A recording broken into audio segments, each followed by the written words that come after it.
General గా ఎవరైనా investor market ని ఎలా చూడాలి, షేర్ మార్కెట్ ని ఎలా చూడాలి? షేర్ మార్కెట్ చూడగానే చాలా మంది భయపడతారు. ఎందుకంటే చూసిన వాళ్ళు ఎవరైతే అంతకు ముందు చేసిన వాళ్ళు ఉన్నారో వాళ్ళు డబ్బులు పోగొట్టుకుని ఉంటారు కదా, వాళ్ళని చూసి వామ్మో ఇది షేర్ మార్కెట్ డబ్బులు పోతాయి అనే ఉద్దేశం. వాళ్ళు ఏం చేశారనేది మనకు తెలిస్తే మనం ఏం చేయకూడదు అనేది మనకు తెలుస్తుంది. సో అది ఓన్లీ క్రైటీరియా. ఎందుకంటే ఎక్కువ ఇది ఉంటుంది. సపోజ్ వాళ్ళు ఉన్న క్యాపిటల్ కంటే ఎక్కువ ఎక్స్పోజర్ తీసుకొని అట్లా చేయటం ఇప్పుడు ఇప్పుడు తీసుకోవడానికి కూడా లేదు, కానీ ఉన్నదానికి కొంత ఎక్స్పోజర్ తీసుకున్నా కానీ కొంచెం ఇబ్బంది. సో అలా చేయకుండా ఇన్వెస్ట్మెంట్ చేస్తే సుఖంగా ఉంటారు. అది కాకుండా ఇప్పుడు ఇప్పుడు ఇన్వెస్ట్మెంట్ చేస్తాం, మీకు ఎంత వస్తుంది, మాకు ఎంత వస్తుంది, ఎంత మేము ఇది చేయొచ్చు, ఎంత పర్సెంటేజ్ ఇవ్వగలరు అని అడుగుతారు. అది కూడా తప్పే కదా. మార్కెట్ ట్రెండ్ మనం పట్టుకోవాలి, కానీ మన ట్రెండ్ మార్కెట్ పట్టుకోదు. అంటే ఇవి చెప్పే అన్ని ప్రిడిక్షన్సే, ఎవరు చెప్పినా ప్రిడిక్షన్సే. అంతేగాని మనకి నాలెడ్జ్ ఉండాలా, పేషెన్స్ ఉండాలా, డిసిప్లిన్ ఉండాలా. కంప్లీట్ గా ఈ మూడు ఉన్న వాళ్ళకి డెఫినెట్ గా వెల్త్ అనేది మల్టీ ఫోల్డ్ లో క్రియేట్ అవుతుంది. ఇది మాకు డబుల్ అవుతుందా, ట్రిపుల్ అవుతుందా, ట్రబుల్ అవుతుందా, సో ఇట్లా అడుగుతుంటారు.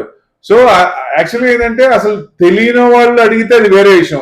మార్కెట్ గురించి అవగాహన ఉండి కూడా, ఎందుకంటే ఆప్షన్స్ లో కొంతమంది చేసి మాకు ఇంత వచ్చింది అంటారు. ఎంత నూటికో కోటికో ఒకళ్ళకి వస్తుంది. అది ఆప్షన్స్ లో ప్రతి ఒక్కళ్ళు డబ్బులు పోగొట్టుకుంటారు. దయచేసి if you want to play the game, you want to fun the game, you can game that, or else don't touch it. అస్సలు టచ్ కూడా చేయొచ్చు దయచేసి. ఎందుకంటే హార్డ్ అండ్ మనీ మీదే, మీరు ఎందుకు పోగొట్టుకుంటారు?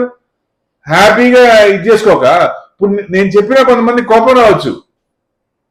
డబ్బులు వచ్చి ఎప్పుడన్నా ఒకసారి రేర్ కేసు, ఇప్పుడు వారానికి ఒకసారి అవకాశం వచ్చినప్పుడు ఏదో ఒక లెవెల్లో పడి ఉన్నప్పుడు కానీ, బాగా పెరుగున్నప్పుడు కానీ, అప్పుడు పుట్టులు అది కింద బాగా పడినప్పుడు కాలు, ఎప్పుడు అవకాశాలు వస్తాయి. మార్కెట్ కంటిన్యూస్ గా చూస్తున్నప్పుడు అవకాశాలు వస్తాయి. దాన్ని గ్రాప్ చేసుకోండి, అది 100% రైట్. ప్లస్ ఇన్వెస్టింగ్ లో పేషెన్స్ ఉంచుకోండి, 100% మంచి అమౌంట్ వస్తుంది. అంటే మరీ హై ఎక్స్పెక్టేషన్ కాదు, రీజనబుల్ అండ్ రియలిస్టిక్ ఉండాలి. సో ఇప్పుడు నా టార్గెట్, నేను నా టేస్ట్ ప్రకారం జనరల్ గా మార్కెట్ నిఫ్టీ వచ్చేసి 12 to 17% ఇస్తుంది, యావరేజ్ చూసిన 15%. సో మనకి మినిమం వచ్చిన మంచి పర్సంటేజ్, అంతకంటే 15% వచ్చినట్టే కదా. ఈ రోజు కోర్టు ఉంది, 10 ఏళ్ల తర్వాత కోర్టు నాకు ఉంది అంటే మనం డెఫిసిట్ లో ఉన్నట్లు లెక్క. అన్ని పెరుగుతున్నాయి, ఉప్పు అన్ని పెరుగుతున్నాయి, ఏవి కూరగాయలు అన్ని పెరుగుతున్నాయి. మరి ఇవి పెరగకపోతే కష్టం కదా. మనకు సంపాదించిన డబ్బులు మన కోసం పనిచేయాలి. ఇదివరకు ఏంటి, 60 ఏళ్ళ తర్వాత చూసుకుందాం, అప్పుడు దాకా కష్టపడదా ఉంటారు. ఇప్పుడు అట్టు కాదు కదా, 30-40 ఏళ్ళకి రిటైర్మెంట్ ఏంటని చూస్తున్నారు. సో ఇప్పటి నుంచే మనకి రిటైర్మెంట్ అమౌంట్ ఇప్పటి నుంచే రావడానికి అన్నట్టు ప్లాన్ చేసుకుంటున్నారు అందరూ. అంటే ఏదైనా కానీ అన్రియలిస్టిక్ వేలో ఉండకుండా రియలిస్టిక్ వే, అంటే రీజనబుల్ గా ఉంటే డెఫినెట్ గా దేంట్లో అయినా సక్సెస్ అవుతారు. సో అంటే వరల్డ్ లో కూడా గ్రేటెస్ట్ ఇన్వెస్టర్ కాంపౌండ్ వెల్త్ ఎంతో తెలుసా మీకు? 23%. It's a record. Other assets మీద ఎంత వస్తుంది తెలుసా? 10%. ఈక్విటీ మీద 18 to 19%. అంటే 18 to 19% అంటే వాళ్ళు కింగే. If it is more than 19%, you will become the emperor. అంటే మన అప్రోచ్, మన యాటిట్యూడ్ ఆ రైట్ వేలో ఉండాలి, రైట్ పాత్ లో ఉండాలి. ఎక్కడ కొనాలి, ఎక్కడ అమ్మాలి, రేంజ్ బౌండ్స్ మారుతున్నప్పుడు ఆ రేంజ్ బౌండ్స్ క్యాలిక్యులేట్ చేసుకుంటూ ఆ స్క్రిప్ట్ మీద మనకు బలం ఉన్నప్పుడు, సో డెఫినెట్ గా దాన్ని మనం క్యాలిక్యులేట్ చేసుకోవచ్చు. లేదా ఎవరన్నా ఒక సీనియర్ అనలిస్ట్ వాళ్ళు చేసే దాన్ని బట్టి, వాళ్ళు చెప్పే దాన్ని బట్టి మనకి నచ్చినప్పుడు దాని ప్రకారం వెళ్తే మన టార్గెట్ షార్ట్ టర్మ్ లో 5-10%, లేదా లాంగ్ టర్మ్ మీడియం టర్మ్ లో 20 to 30%, more than 20% 30%, it's long term. అట్లా పెట్టుకుంటే డెఫినెట్ గా వెల్త్ అనేది మల్టీ ఫోల్డ్ లో క్రియేట్ అవుతుంది. పెట్టుకుని ఈ నెల ఇప్పుడే వస్తుంది, షార్ట్ టర్మ్ కంటే maybe 1 month, mid term 6 months to 1 year లోపల, more than 1 year is long term. అదే ఒకవేళ రాలేదనుకోండి, సో ఏదైనా కంపెనీ ఏం చేస్తుంది, చార్టెడ్ అకౌంట్ చేతిలో ఉంటుంది, వాళ్ళు మేనేజ్మెంట్ చెప్పినట్టు మార్చచ్చు కదా. మేనేజ్మెంట్ కరెక్ట్ గా ఉంటే ఇవన్నీ మారవు. సపోజ్ వాళ్ళు ఏమన్నా మార్చాలి అనుకున్నప్పుడు కొన్ని కంపెనీలు ఉన్నాయి కదా ఇప్పటికీ. Power sector example, power sector బ్రహ్మాండమైన కంపెనీ జీవీకేపీఎల్, డివిడెండ్ లేదు ఇప్పుడు దాకా.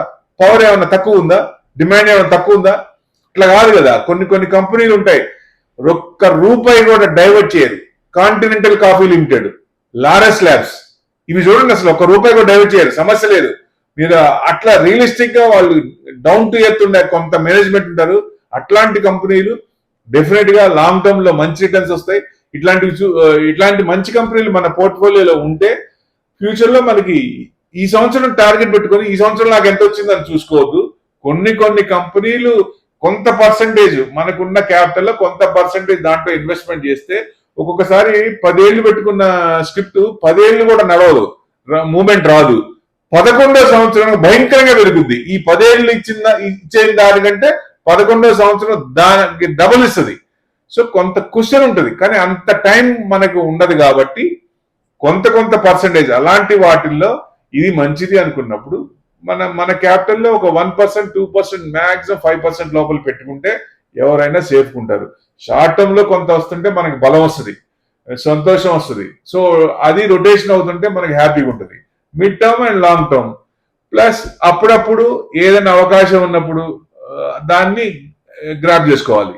ఏది కంటిన్యూగా చేయకూడదు ఆప్షన్స్ లో. ఇట్లాంటి అసలు ఇది చేయకపోయినా పర్వాలా, ఏదైనా చేద్దాం, ఆల్రెడీ చేసి పోగొట్టుకున్నా, లేదా దీంట్లో ఇది చేసుకోవాలని జిద్దికి కూర్చుంటారు కదా, అలాంటి వాళ్ళకి ఎప్పుడన్నా దాన్ని అవకాశం కోసం చెయ్యాలి, కానీ రోజు అదే పనిగా చెయ్యొద్దని నా ఉద్దేశం. ఒకవేళ చేసినా ప్రాబ్లం వచ్చినప్పుడు దానికి ఏం చేయాలనే సొల్యూషన్ తెలిసి ఉండాలి. ఇప్పుడు పుట్టు కాళ్ళు కొన్నాము, సో దానికి రివర్స్ అవుతున్నప్పుడు ఏం చేయాలి, లేకపోతే బటర్ఫ్లై కొన్నప్పుడు కాంబినేషన్ పెట్టుకున్నాం, దాని రివర్స్ అవుతుంటే ఏం చేయాలి, ఇవన్నీ తెలియాలి. ఇవి మంచిగా తెలుసుకున్న తర్వాత బాగా స్టడీ చేసిన తర్వాత అప్పుడు చేయొచ్చు. కానీ మామూలుగా అయితే లాస్ తక్కువ ఎవరైతే చేసుకున్నారో he will be the king in the market. Liquidity ఎవరికైతే ఉందో వాళ్ళు అవకాశాలు అందిపుచ్చుకోగలరు. అందుకని ఎప్పుడు మనం జాగ్రత్తగా కొంచెం మన పోర్ట్ఫోలియోలో జాగ్రత్తగా సెలెక్ట్ చేసుకొని పెట్టుకుంటే, ఎవరు చెప్పినా మీరు కూడా స్టడీ చేయాలి. ఎవరు చెప్పినా కానీ మీరు కూడా స్టడీ చేసి ఆ స్క్రిప్ట్ బాగుందా లేదా, అలాంటి స్క్రిప్ట్ పెట్టుకుంటే ఎవరికైనా కానీ మంచి వెల్త్ క్రియేట్ అయ్యే అవకాశం ఉంటుంది. Thank you very much.